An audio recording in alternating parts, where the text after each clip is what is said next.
Hello everyone, today we will implement the progress bar in our application. How to do that? Let's go.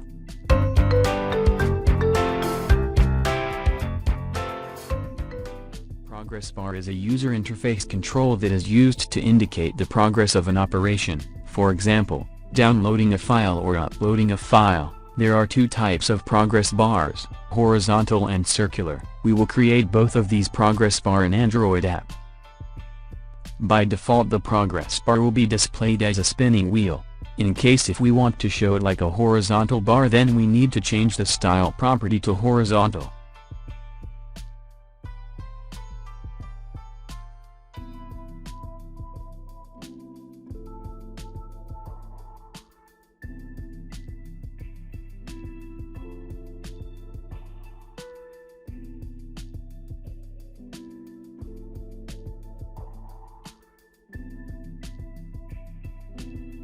And there are the important attributes for progress bar. ID, it is used to uniquely identify the control. Max, it is used to set the maximum value of the progress bar.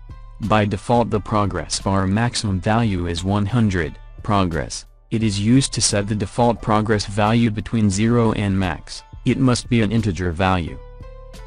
In Android, the progress bar supports two types of modes to show the progress. Those are determinate and indeterminate.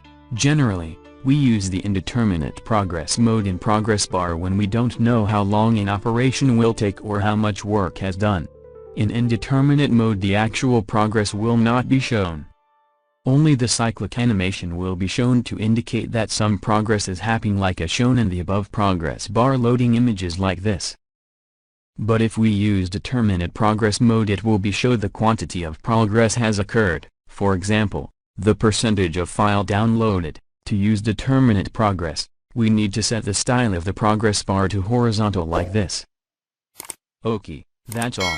Don't forget like the video and subscribe the channel.